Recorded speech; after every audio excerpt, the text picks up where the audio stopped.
de volta no Centro Familiar de Adoração para a mensagem de hoje com o evangelista Jimmy Swaggart. Abra sua Bíblia comigo em 2 Pedro capítulo 3, versículo 3. 2 Pedro capítulo 3, versículo 3. O grande pescador, o grande apóstolo, um dos primeiros chamados por Cristo. Ele disse: sabendo primeiro isto, que nos últimos dias virão escarnecedores, andando segundo as suas próprias concupiscências e dizendo: onde está a promessa da sua vinda? Porque desde que os pais dormiram, todas as coisas permanecem como desde o princípio da criação. Eles voluntariamente ignoram isto. Quero usar como tópico uma palavra que Pedro usou: escarnecedores. Escarnecedores.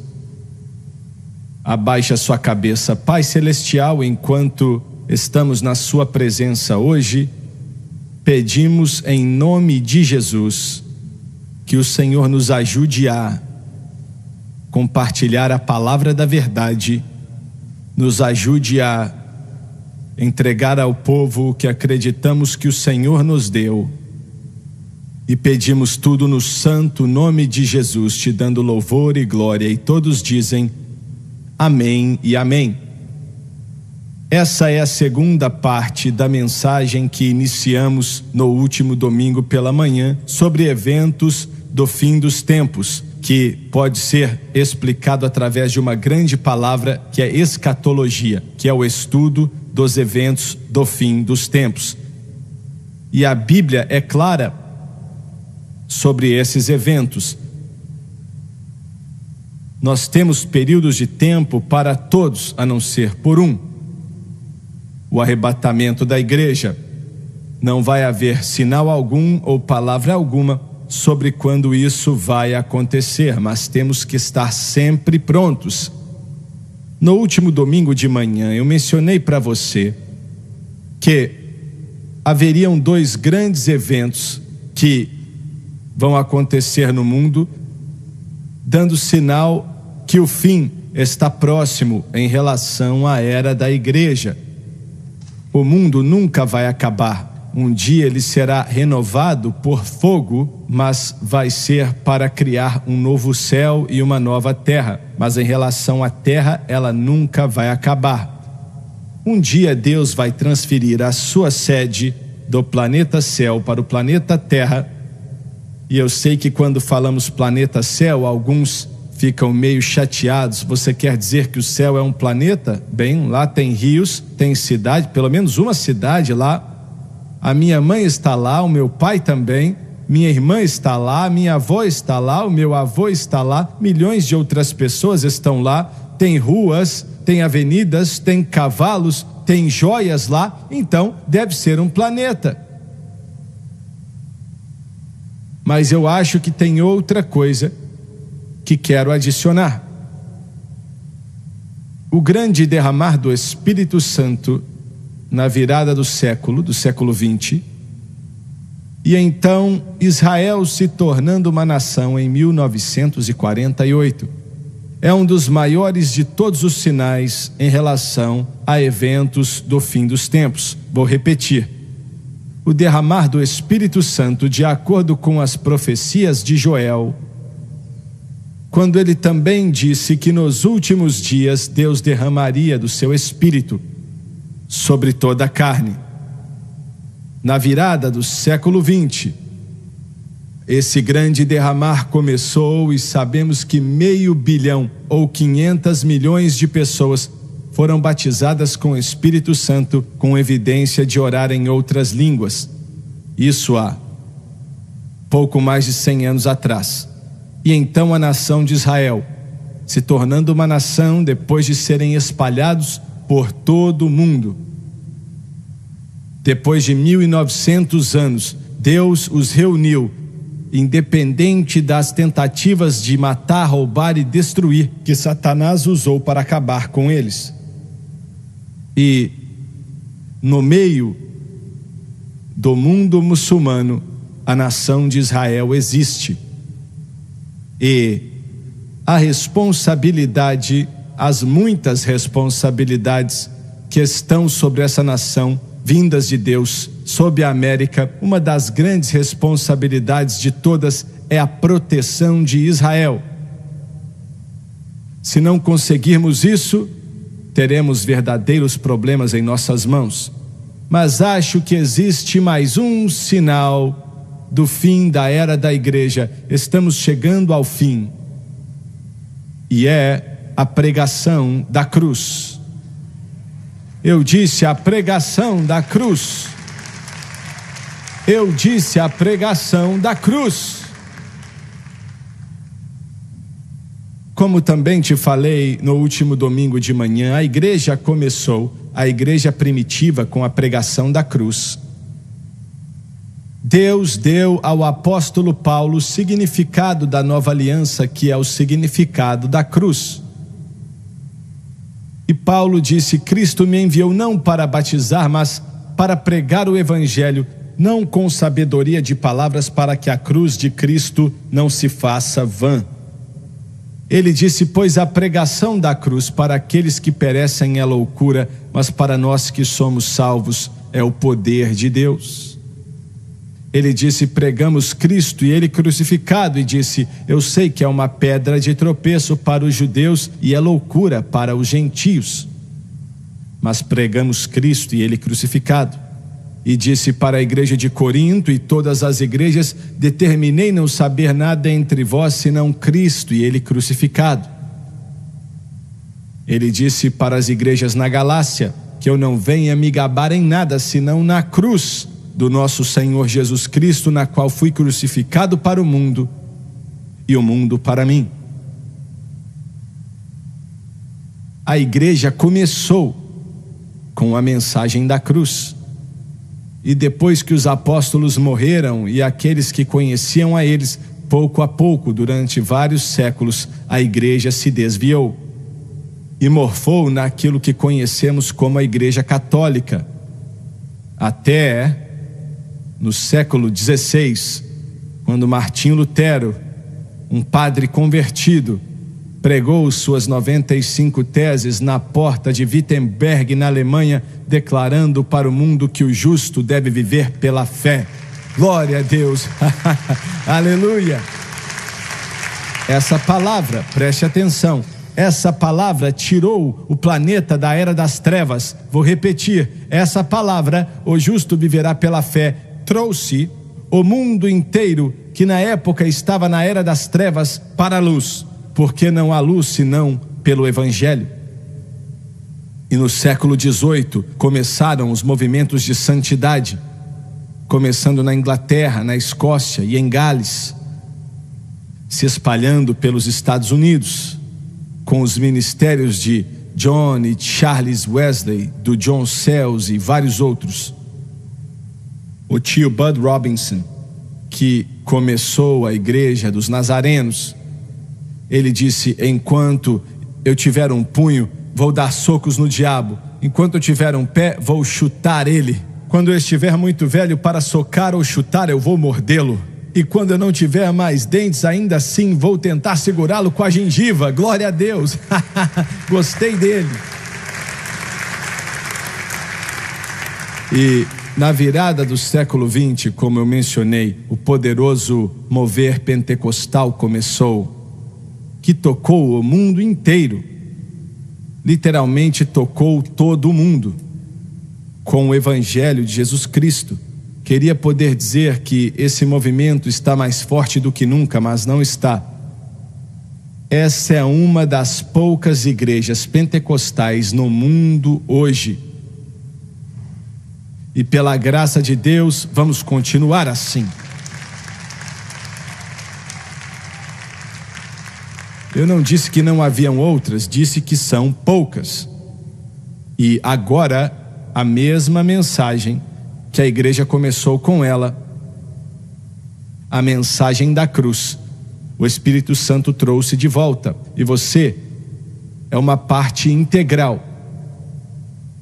E olha só, preste atenção, vocês, pela rádio, televisão e internet, são parte integral.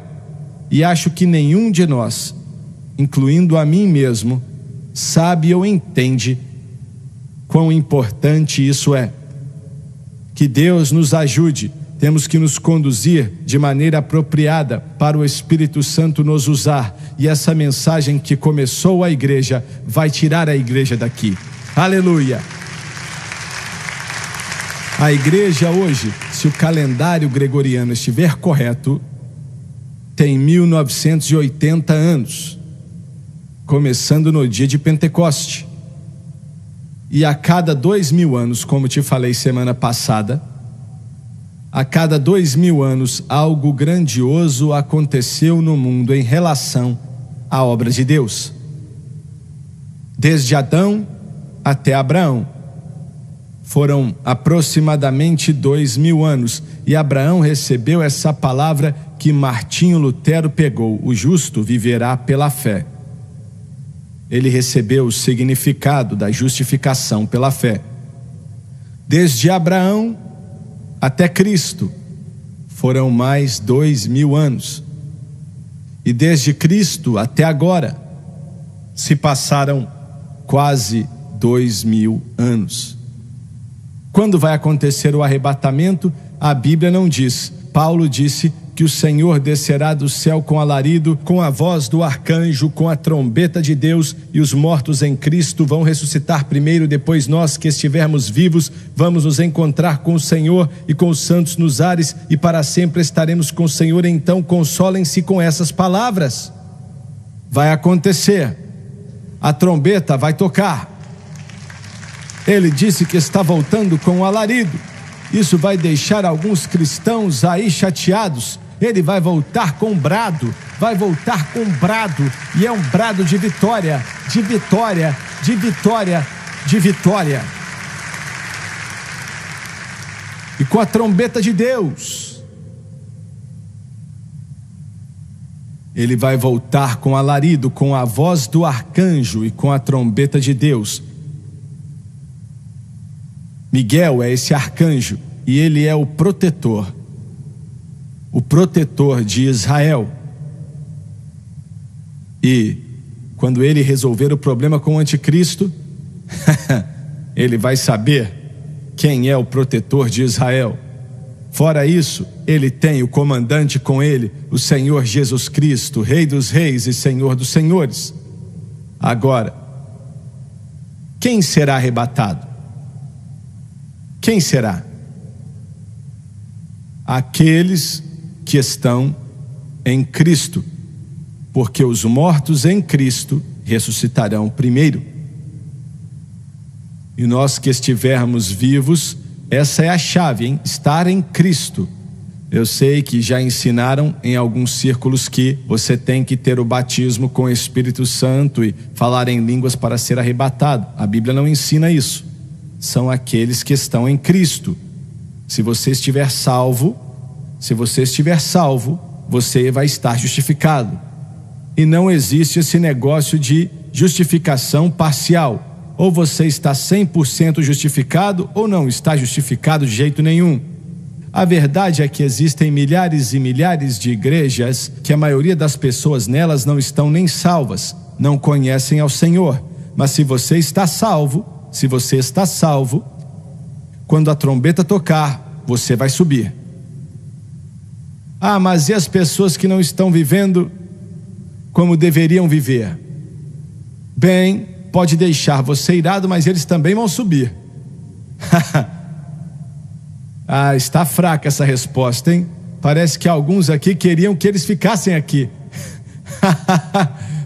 Ah, mas quando a trombeta tocar, todos que estiverem em Cristo, os mortos em Cristo ressuscitarão primeiro, e depois nós que estivermos aqui, vamos nos encontrar com eles e com o Senhor, para encontrar com os santos, e para sempre estaremos com o Senhor. O arrebatamento. Eu quero mencionar algo aqui que é meio controverso, e eu quase nunca falo de coisas controversas. Ah, mas e as criancinhas? Os bebezinhos?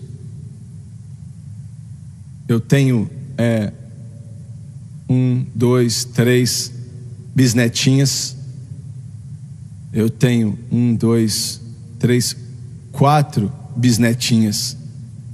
Eu tenho um bisnetinho, tenho outro bisneto a caminho,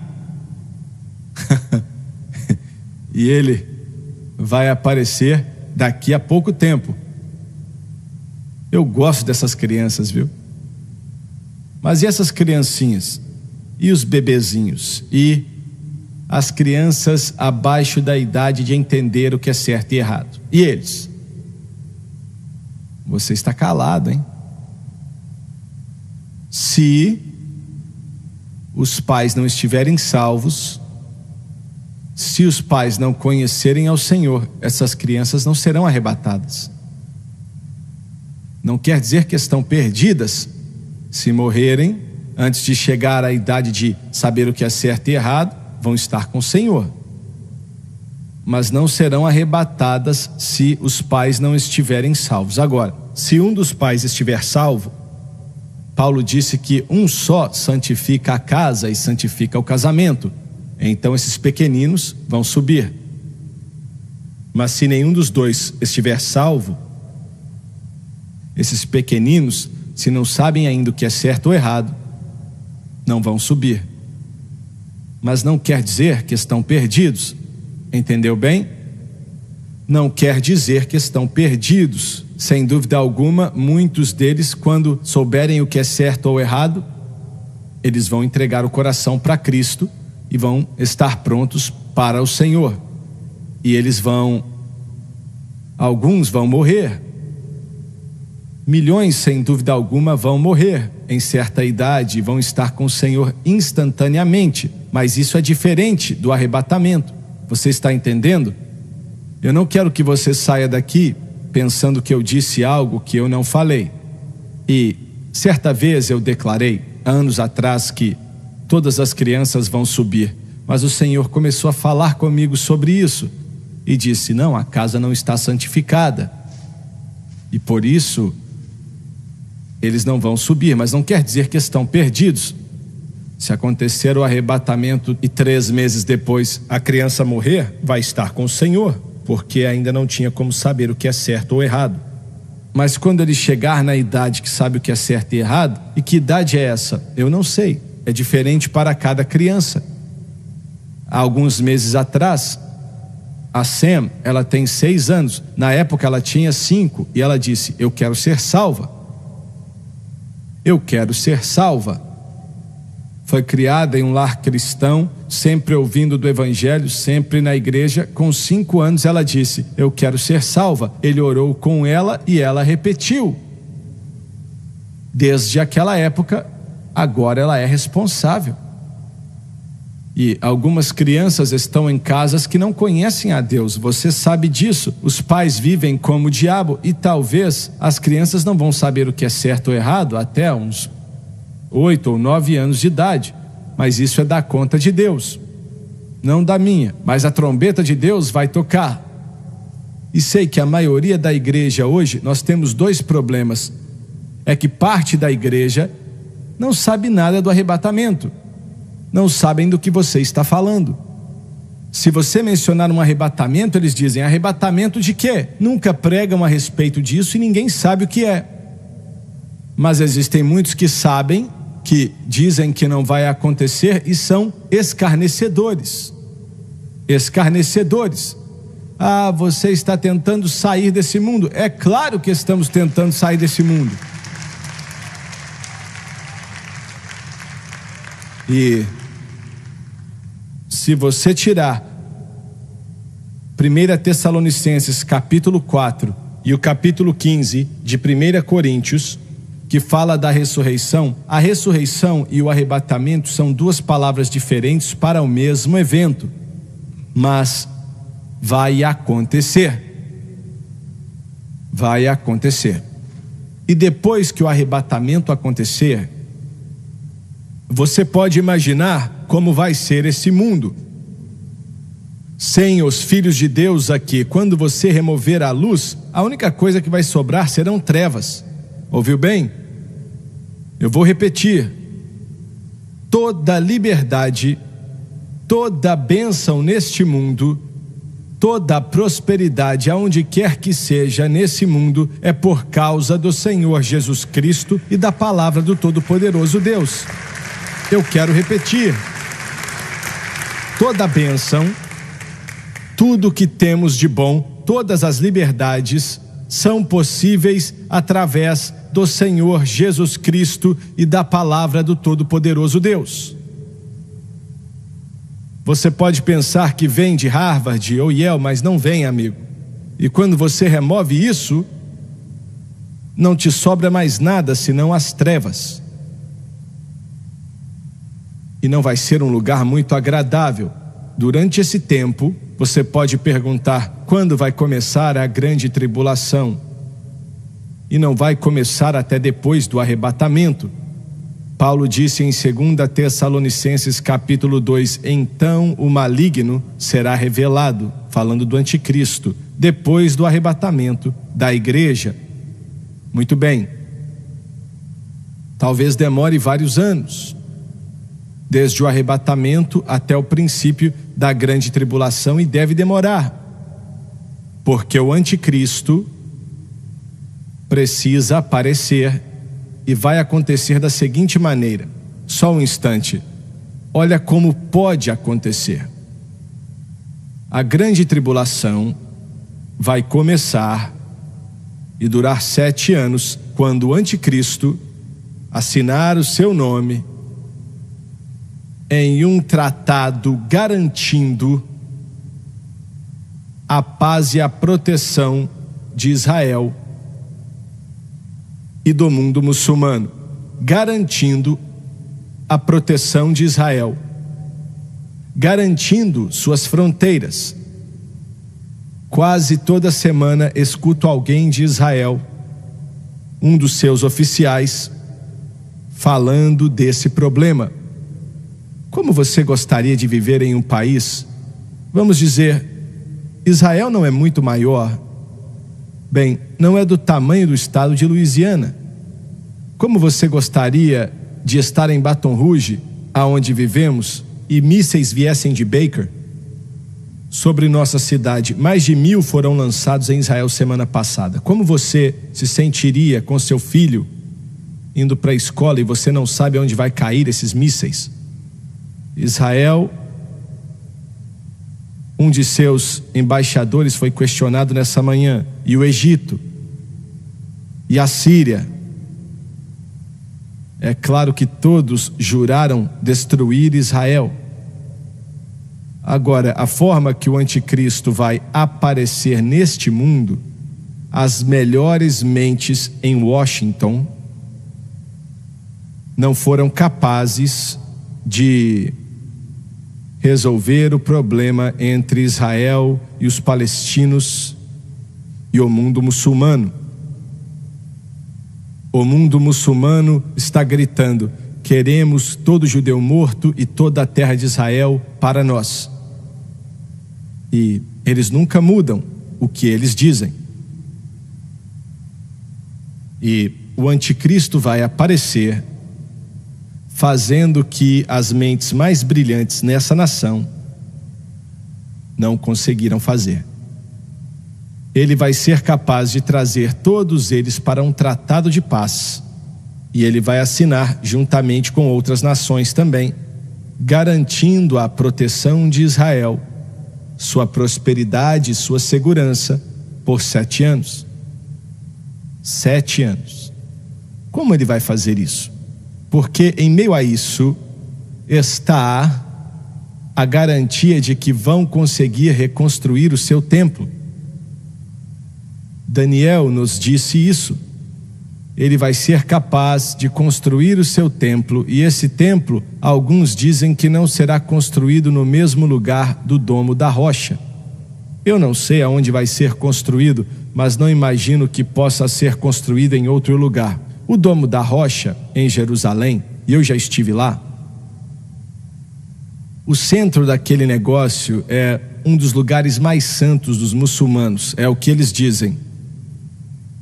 Aquele lugar, existe uma rocha ali no meio, cercada com uma grade de bronze. E eles dizem, com razão, que o Santo dos Santos, no templo de Salomão, esteve naquela rocha, e naquela rocha foi aonde Abraão ia oferecer Isaque. Mas Deus evitou que isso acontecesse. Aquele lugar, o Santo dos Santos, aonde Deus habitou entre o propiciatório e o querubim, ficava sobre aquela rocha.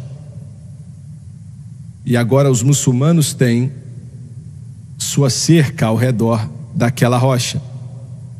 O anticristo vai dar permissão para Israel construir o seu templo. Alguns dizem que será construído ao lado do domo da rocha, e não vai. Os muçulmanos e Israel não apoiariam isso. Alguns dizem que vai ser em sua sinagoga, a maior em Jerusalém. Existem várias sinagogas em Jerusalém, mas eu acho que não. Eles vão construir esse templo e vão ter que fazer com que os muçulmanos derrubem o domo da rocha. Como é que o anticristo vai conseguir fazer com que eles façam isso? Como ele vai conseguir um acordo do mundo muçulmano para que demolidores cheguem ali e venham demolir aquele domo da rocha, destruindo e construindo um templo judeu em seu lugar? A Bíblia não nos diz como, mas ele vai conseguir. Eu acho que talvez ele consiga dessa maneira. Eu acho que talvez ele consiga executar esse plano, trazendo o mundo muçulmano para a mesa e assinando o Tratado de Paz. Ele pode se encontrar com todos os grandes nomes no mundo muçulmano, os ayatolás, reunir todos eles antes que esse acordo seja assinado e dizer para eles: se vocês concordarem comigo,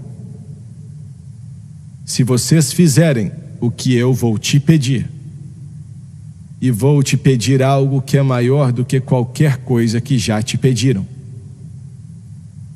mas se você fizer o que eu estou te falando, demolindo o domo da rocha, deixando Israel construir o seu templo ali, e nos primeiros 3 anos e meio, tudo vai ficar bem. Vamos garantir a segurança das suas fronteiras, mas depois ficarei forte o bastante para atacar Israel e destruí-lo por completo. Que a Bíblia diz que ele fará isso no meio do período da grande tribulação. Atacar Israel, e pela primeira vez desde 1948, Israel será derrotado na batalha. Pense no que eu falei. Possivelmente, ele fará isso e conseguir esse acordo, porque ele vai dizer: quando eu atacá-los, vou destruí-los, e então você pode matar a todos, e aí essa terra será sua, 100% sua. Não estou dizendo que Deus me disse isso, mas estou dizendo que pode muito bem ser assim, que ele vai aparecer. E quando ele assinar esse acordo naquele dia com o ayatolá muçulmano, e sem dúvida alguma os Estados Unidos também vai assinar, naquele momento vai começar a grande tribulação. 7 anos. Paulo disse para Israel: quando disserem paz e segurança, então a destruição repentina virá sobre você, como sobre uma mulher com dores de parto. Estava falando de uma época quando o anticristo vai vir contra Israel, e no começo vão pensar que ele é o Messias, então ele tem que ser um judeu. Foi desse aqui que estávamos falando, e eles vão anunciar para o mundo inteiro: nós te falamos que esse Jesus era um impostor, aqui está o verdadeiro Messias. Ele nos trouxe paz, paz e segurança. Vai ser o segundo pior erro que cometeram. O primeiro foi quando crucificaram a Cristo. e vão dizer para o mundo: é esse aqui, o Messias. E por 3 anos e meio, Daniel diz que as coisas irão muito bem. Então o anticristo vai aparecer, atacar Israel, e ele destruiria Israel por completo. Mas Deus fará várias coisas que vão tirar sua atenção de Israel. Ele vai ouvir rumores do leste e do norte que vão atribulá-lo, e ele então vai lutar guerras que vão durar mais ou menos 3 anos. Pode envolver a China, pode envolver o Japão, pode envolver a Índia, seja como for. E então vai voltar para resolver o problema com os judeus. Porque Israel, vários deles vão ter morrido, mas vão voltar para Jerusalém para se levantar pela última vez. Zacarias diz que 2/3 dos judeus em Israel vão morrer naquela época, na grande tribulação de 7 anos, chamado de tempo de angústia de Jacó. 7 anos, quando esse mundo vai ver o juízo de Deus como nunca viu antes. Juízo como nunca viu ou experimentou. Jesus disse que será diferente de tudo que o mundo já viu antes e nunca mais verá algo assim. Vai ser terrível. Quase 2/3 do mundo pode morrer nessa época. E então Israel será atacado pelo anticristo. A Bíblia diz isso no livro de Daniel e de Apocalipse. Ele vai atacar Israel para resolver a situação dos judeus de uma vez por todas, acabando com eles. Não terão mais judeus ou Israel. É a batalha do Armagedon. Isso não é apenas uma frase, é uma palavra que se refere a algo que vai acontecer. E vai acontecer no Oriente Médio, em Israel, quando o anticristo vier com um exército como o mundo nunca viu antes. Todo o setor de Israel vai cair diante do homem do pecado. E o mundo inteiro verá, com toda a televisão, no mundo todo canal, toda a rede de TV vai transmitir todos os dias o maior exército com os melhores equipamentos que o homem pode produzir. Será a ambição do anticristo tentando dominar o mundo. Mas por que ele odeia tanto Israel? E por que Satanás odeia tanto Israel? Por que é que esse país pequenino, por que é que Satanás tem esse tipo de animosidade contra Israel? Eu vou te dizer por quê. Satanás sabe que se uma palavra declarada pelo Senhor não se cumprir, em outras palavras, se uma profecia não der certo, se qualquer coisa neste livro não se cumprir e não acontecer como Deus disse que aconteceria, Satanás venceu.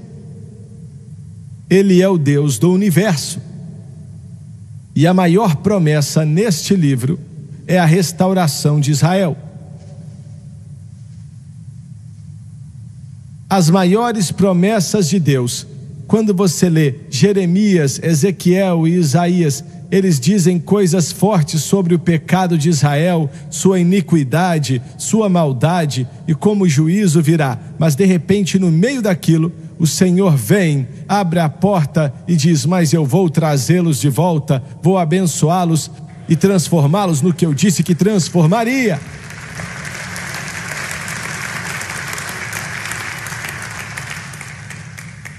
Então Satanás vai fazer essa previsão e pensar que se destruir Israel, então ele é Deus.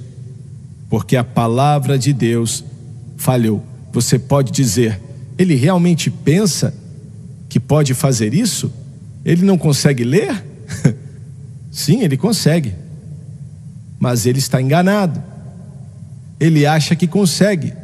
Milhões de pessoas, bilhões de pessoas pensam a mesma coisa. Estão enganados. Satanás se engana. Ele acredita mesmo que vai conseguir. E vai parecer que ele conseguiu. Vai parecer que ele é o Deus não só desse mundo, mas do universo. Vou elevar o meu trono acima do trono de Deus. Foi o que ele disse. E vai parecer que ele vai conseguir. E vai estar sendo transmitido pela televisão para o mundo inteiro.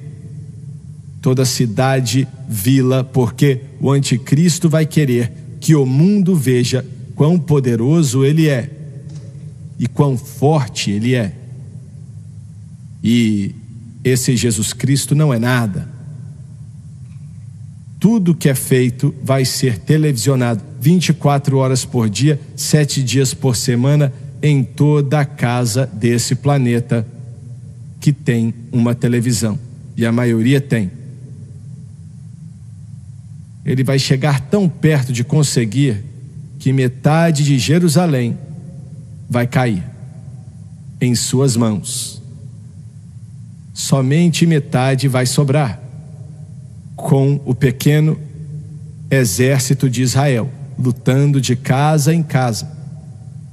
E então, Israel vai começar a orar e buscar a Deus.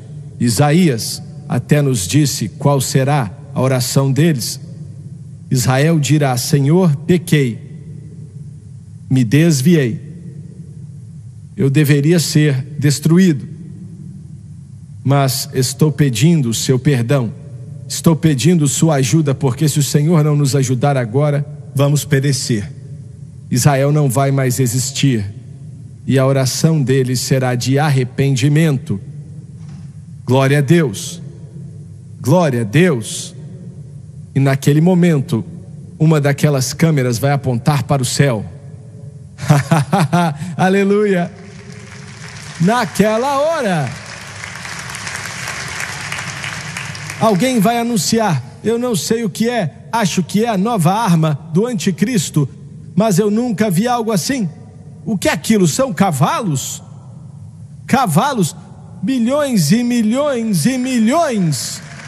E aquele que está liderando eles, eu nunca vi alguém como ele na minha vida. Glória a Deus, Rei dos reis, Senhor dos senhores.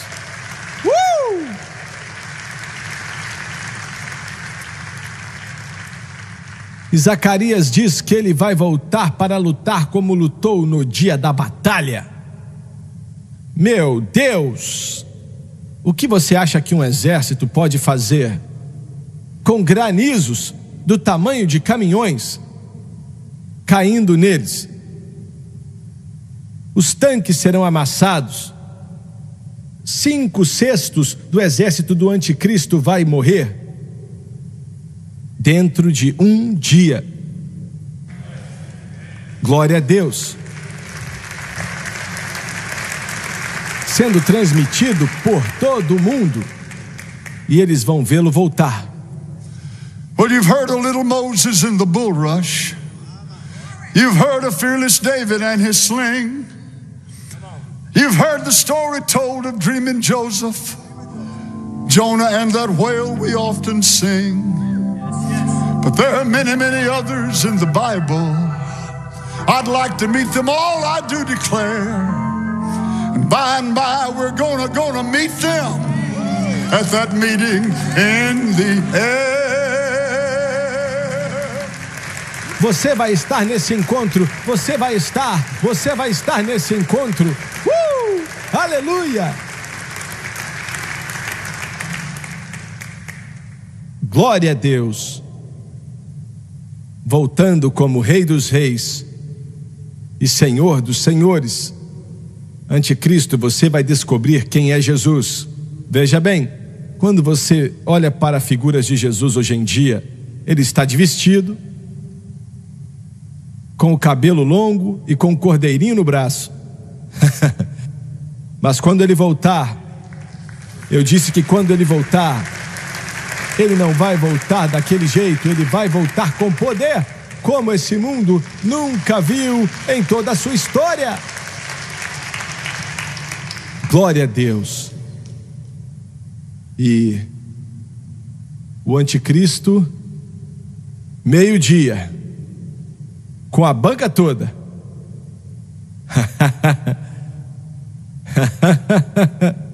Oh, glória a Deus. Veremos a vitória mais uma vez. Glória a Deus. E os pés de Jesus vão tocar o Monte das Oliveiras, pois ele disse: vou voltar para o mesmo lugar de onde parti. E ele vai voltar com tanto poder que quando seus pés tocarem naquele monte, ele vai se abrir. Assim como o Mar Vermelho abriu, aquele monte vai se abrir. E será o fim. Já era. Vai ser sayonara, seja o que isso quer dizer. Vai ser um tchau, tchau, colega, para o anticristo e o seu grupo.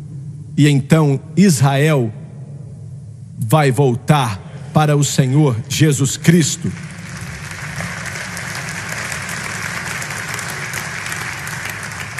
Enquanto termino, a evidência é que todo judeu no mundo, na época, vai aceitar a Jesus.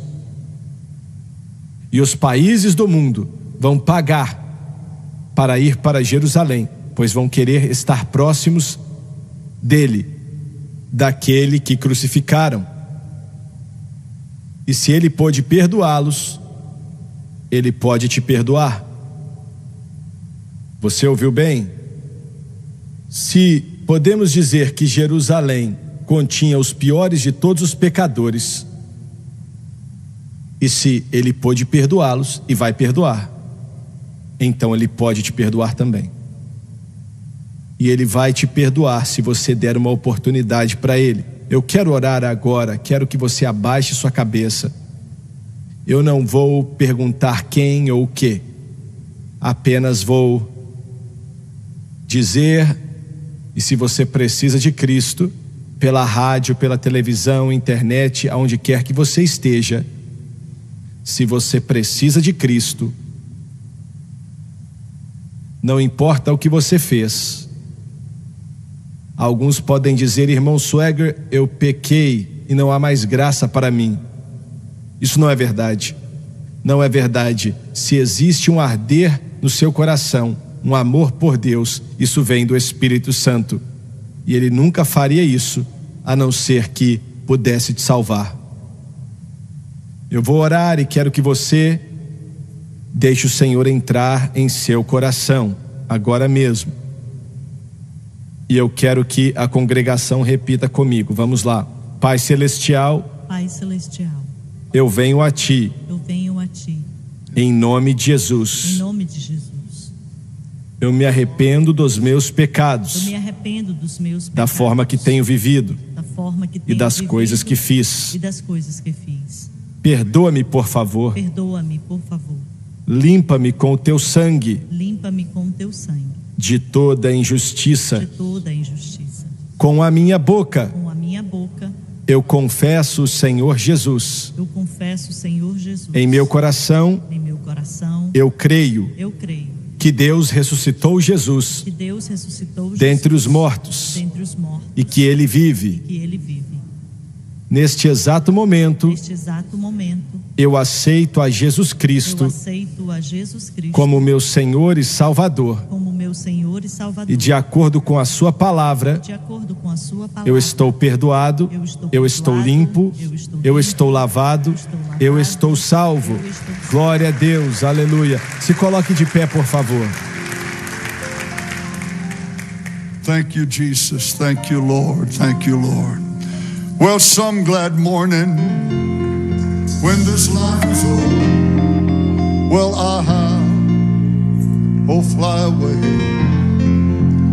well, to that land where joys will never end. Well, oh, fly away. Diga alô para a pessoa do seu lado, não perca o culto hoje à noite. Thank God, well,